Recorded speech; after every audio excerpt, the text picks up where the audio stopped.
નમસ્કાર વિદ્યાર્થી મિત્રો, આપ સૌનું ગુજરાતી પાઠશાળામાં હાર્દિક સ્વાગત છે. વિદ્યાર્થી મિત્રો, આજે આપણે ધોરણ 9 સ્વ અધ્યયન પોથી ભાગ નંબર 3 માં વિજ્ઞાન વિષયનું ચેપ્ટર નંબર 7 ગતિ આપણને આપેલું છે. આજે આપણે એનું સંપૂર્ણ સોલ્યુશન જોવાના છીએ. વિદ્યાર્થી મિત્રો, આપણી યુટ્યુબ ચેનલ ઉપર ભાગ નંબર 2 ના તમામ વિડીયોનું સોલ્યુશન મૂકેલું છે. તો આજે જ અમારી ચેનલને સબસ્ક્રાઇબ કરો, બાજુમાં રહેલ બેલ આઇકોન જરૂરથી દબાવો, જેથી કરીને અમારા તમામ વિડીયોની નોટિફિકેશન આપ સુધી સૌથી પહેલા મળી રહે. વિભાગ એ ખાલી જગ્યા પૂરવાની છે. પહેલો પ્રશ્ન છે, એક પદાર્થ r ત્રિજ્યાવાળા વર્તુળ આકાર પર પથ પર ગતિ કરે છે, તો આ પદાર્થ દ્વારા એક પૂર્ણ પરિક્રમણ અંતે થયેલું સ્થાનાંતર ખાલી જગ્યા થાય તો કે શૂન્ય. બીજું, ઝડપ ખાલી જગ્યા રાશિ અદિશ. ત્રીજું, વેગ ખાલી જગ્યા રાશિ સદિશ. 4, પ્રવેગનો એકમ ખાલી જગ્યા છે તો મીટર પ્રતિ સેકન્ડ સ્ક્વેર. 5મું, વેગ વિરુદ્ધ સમયના આલેખનો ઢાળ ખાલી જગ્યાનું મૂલ્ય આપે તો પ્રવેગનું. ત્યારબાદનો પ્રશ્ન, નીચેના પ્રશ્નોમાં એક વાક્ય કે એક શબ્દમાં ઉત્તર આપો. છઠ્ઠું, વાહનમાં આપવામાં આવેલું ઓડોમીટર શાનું માપન કરે છે? તો ઓડોમીટર છે એ કાપેલ અંતરનું માપન કરે. 7, 72 કિલોમીટર પ્રતિ કલાકની અચળ ઝડપે ગતિ કરતા વાહનની ઝડપ મીટર પ્રતિ સેકન્ડના એકમમાં દર્શાવો. તો 72 ગુણ્યા 1000 છેદમાં 3600, અહીંયા 0 0 કેન્સલ, 36 દુ 72 તો 20 મીટર પ્રતિ સેકન્ડ. 8, એક ટ્રક 60 કિલોમીટર પ્રતિ કલાકના અચળ વેગથી ગતિ કરે તો 1 મિનિટમાં કેટલું અંતર કાપશે? તો આને આપણે મિનિટમાં ફેરવવા માટે જે કલાક છે એને આપણે મિનિટમાં ફેરવવું તો 60 વડે ભાગો તો 60 60 કેન્સલ, તો અહીંયા વધ્યો 1 કિલોમીટર પ્રતિ મિનિટ. તો 1 મિનિટમાં 1 કિલોમીટર અંતર કાપે. 9મો પ્રશ્ન, એક સ્થિર પદાર્થ ગતિ કરવાની શરૂઆત કરે ત્યારે સ્થાનાંતર સમયના વર્ગના સમપ્રમાણમાં હોય તો તે પદાર્થની ગતિ કેવી હશે? અચળ પ્રવેગી ગતિ. 10મો પ્રશ્ન, વાહનોમાં આવતું સ્પીડોમીટર કઈ ભૌતિક રાશિનું માપન દર્શાવે? તો કે ઝડપ. 11મો પ્રશ્ન, અંતર વિરુદ્ધ સમયના આલેખનો ઢાળ શેનું મૂલ્ય આપે છે? પદાર્થની ઝડપનું. 12મું, આકૃતિમાં કયા વાહનની ગતિ પ્રવેગી છે, કયા વાહનની ગતિ પ્રતિપ્રવેગી છે? તો વાહન એ પ્રવેગી, વાહન બી પ્રતિપ્રવેગી. ત્યારબાદ નીચેના વિધાનો ખરા છે કે ખોટા એ જણાવવાનું. 13મો પ્રશ્ન, નિયમિત વર્તુળમય ગતિ કરતા પદાર્થના પ્રવેગની દિશા વર્તુળના કેન્દ્ર તરફ હોય છે. ખોટું. પ્રતિપ્રવેગનો SI એકમ કિલોમીટર પ્રતિ કલાક છે. ખોટું. કરેલ પદાર્થે કરેલ સ્થાનાંતર શૂન્ય હોઈ શકે. ખરું. MCQ 16મો પ્રશ્ન, કોઈ દોડવીર 100 મીટરના પરિઘવાળા વર્તુળાકાર પથ પર એક ચક્કર પૂર્ણ કરે ત્યારે તેણે કેટલું સ્થાનાંતર કર્યું કહેવાય? તો શૂન્ય. 17, વેગ વિરુદ્ધ સમયના આલેખનો ઢાળ ખાલી જગ્યા આવે તો પ્રવેગ. 18, આકૃતિમાં દર્શાવ્યા મુજબ અર્ધવર્તુળાકાર પથ ઉપર એક ચક્કર પૂર્ણ કરતા કાપેલું અંતર ખાલી જગ્યા થાય તો πr + 2r. 19મો પ્રશ્ન, મીના 75 મીટર લંબાઈના એક સ્વિમિંગ પુલમાં તરે છે. તે સ્વિમિંગ પુલના એક છેડેથી બીજા છેડા સુધી તરે અને ત્યાંથી તે જ માર્ગે પાછી ફરે તો આ 150 મીટર અંતર કાપતા તેણે 1 મિનિટમાં સમય લીધો તો મીનાનો સરેરાશ વેગ કેટલો થાય?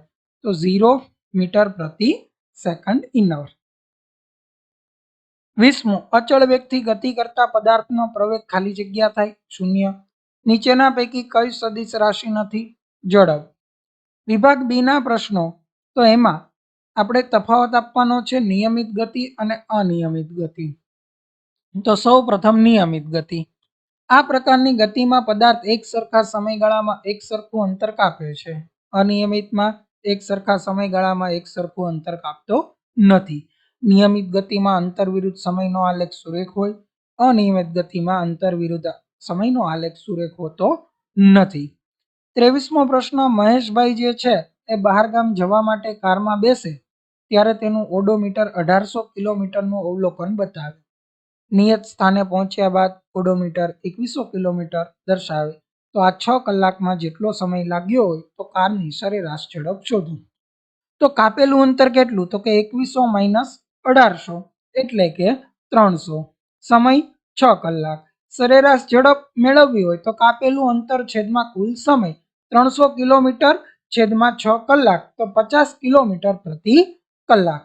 24મો પ્રશ્ન, નીચે દર્શાવેલ અંતર વિરુદ્ધ સમયના આલેખ કેવી ગતિ દર્શાવે છે તે જણાવો. તો આલેખ એ દર્શાવે પદાર્થ સ્થિર છે. આલેખ બી એવું દર્શાવે છે કે પદાર્થ નિયમિત ઝડપે ગતિ કરે છે અને આલેખ સી એવું દર્શાવે છે કે પદાર્થ એક સમાન ઝડપે એટલે કે વધતી ગતિએ ગતિ કરે છે. 25મો પ્રશ્ન, નિયમિત વર્તુળમય ગતિ એટલે શું? તેના બે ઉદાહરણ આપો. જો કોઈ પદાર્થ અચળ ઝડપે વર્તુળાકાર પથ પર ગતિ કરતો હોય તો તે નિયમિત વર્તુળમય ગતિ કરે તેમ કહેવાય.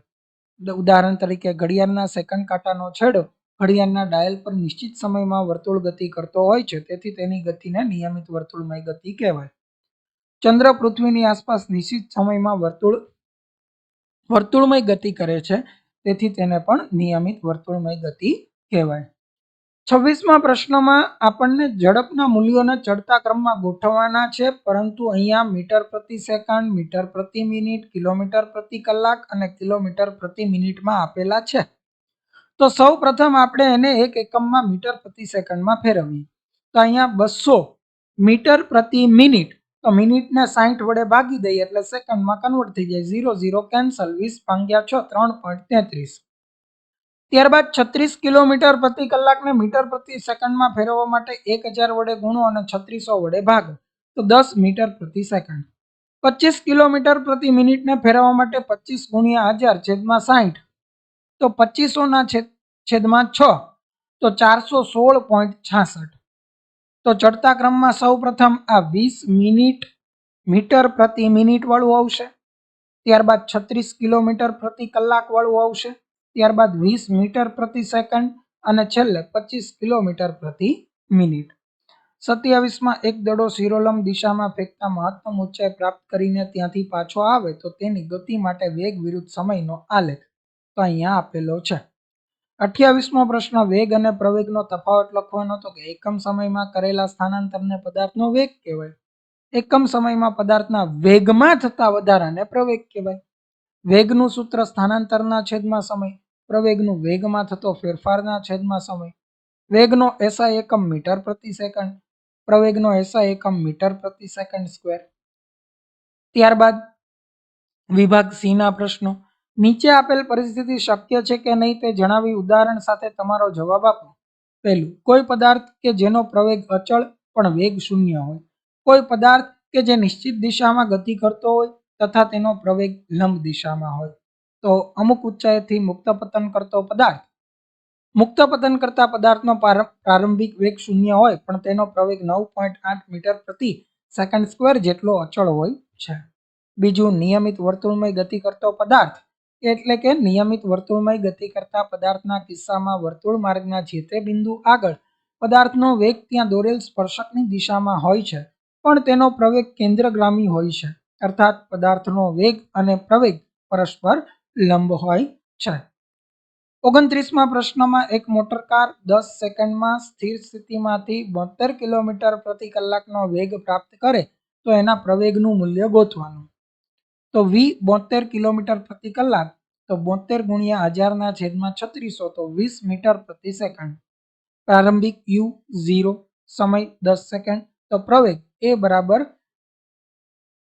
v - u upon t તો 20 - 0 છેદમાં t, t એટલે 10. અહીંયા કેટલા આવશે? 10. 20 માંથી 0 જાય 20, 20 છેદમાં 10 તો અહીંયા આવશે 0 0 2 મીટર પ્રતિ સેકન્ડ સ્ક્વેર. ત્યારબાદ સમયે કાપેલ અંતર તો ut પ્લસ 1/80 સ્ક્વેર 0 ગુણ્યા 10 વત્તા 1/2 10 ગુણ્યા 10 ગુણ્યા 10 તો 500 મીટર. સરેરાશ વેગ સ્થાનાંતરના છેદમાં સમય 500 મીટરના છેદમાં 10 તો 50 મીટર પ્રતિ સેકન્ડ સ્ક્વેર. 30મો પ્રશ્ન, વેગ વિરુદ્ધ સમયના આલેખનો ઉપયોગ જણાવો તથા આલેખ દ્વારા ઘેરાયેલા વિસ્તારનું માપ કઈ ભૌતિક રાશિનું મૂલ્ય આપે છે તે સમજાવો. તો વેગ વિરુદ્ધ સમયના આલેખ પરથી ગતિમાન પદાર્થ નિયમિત ગતિ કરે છે કે અનિયમિત ગતિ તે જાણી શકાય. વેગ વિરુદ્ધ સમયના આલેખ પરથી પદાર્થના વેગના મૂલ્યમાં થતા ઘણા ફેરફારો વિશે જાણકારી મેળવી શકાય. પદાર્થ પ્રવેગી કે પ્રતિપ્રવેગી ગતિ કરે તે જાણી શકાય. વેગ વિરુદ્ધ સમયના આલેખ પરથી આલેખ દ્વારા ઘેરાતા પ્રદેશનું ક્ષેત્રફળ શોધવાથી આપેલ સમયગાળા દરમિયાન પદાર્થે કાપેલું અંતર શોધી શકાય. 31મો પ્રશ્ન તમને અહીંયા નીચે આપેલો છે. એક વૃક્ષની બાજુમાં વ્યક્તિને એ વૃક્ષ સ્થિર લાગે છે. જ્યારે ત્યાંથી પસાર થતી ટ્રેનમાં બેઠેલા મુસાફરને એ વૃક્ષ ગતિમાં લાગે છે. કારણ આપો. કારણ કે કોઈ પદાર્થ સ્થિર છે કે ગતિમાં તેનો આધાર પદાર્થનું કયા સ્થળેથી અવલોકન કરવામાં આવેલ છે તેના ઉપર રહેલો છે, જે દર્શાવે છે કે ગતિ એ સાપેક્ષ ખ્યાલ છે. એટલા માટે વૃક્ષની બાજુમાં ઉભેલા વ્યક્તિને વૃક્ષ સ્થિર લાગે, જ્યારે ત્યાંથી પસાર થતી ટ્રેનમાં બેઠેલા મુસાફરને વૃક્ષ ગતિમાં છે એવું લાગે છે. ત્યારબાદ વિભાગ ડી નો પ્રશ્ન. આકૃતિ માટે એક કારમાં ગતિ માટે આપેલ ઝડપ વિરુદ્ધ સમયના આલેખ પરથી નીચેના પ્રશ્નોના જવાબો જે છે આપવાના છે. કારની પ્રારંભિક ઝડપ કેટલી હશે? તો એમાં આપણે કહી શકીએ કે 10 કિલોમીટર પ્રતિ કલાક. કારની મહત્તમ ઝડપ તો 35 કિલોમીટર પ્રતિ કલાક. આલેખ કયા બિંદુથી કયા બિંદુ સુધી શૂન્ય પ્રવેગ દર્શાવે? તો બી થી સી સુધી. પ્રથમ 8 કલાકમાં એણે કાપેલું અંતર તો 245 કિલોમીટર એણે અંતર કાપેલું છે. તો વિદ્યાર્થી મિત્રો, અહીંયા ધોરણ 9 સ્વ અધ્યયન પોથી ભાગ નંબર 3 ની અંદર વિજ્ઞાન વિષયનું ચેપ્ટર નંબર 7 ગતિ નું સંપૂર્ણ સોલ્યુશન અહીંયા પૂર્ણ થાય છે. જો વિદ્યાર્થી મિત્રો તમને અમારો વિડીયો ગમ્યો હોય તો વિડીયોને લાઈક કરો, ચેનલને સબસ્ક્રાઇબ કરો અને બાજુમાં રહેલ બેલ આઇકોન જરૂરથી દબાવો, જેથી કરીને અમારા વિડીયોની નોટિફિકેશન આપ સુધી સૌથી પહેલા મળી રહે. Thank you for watching.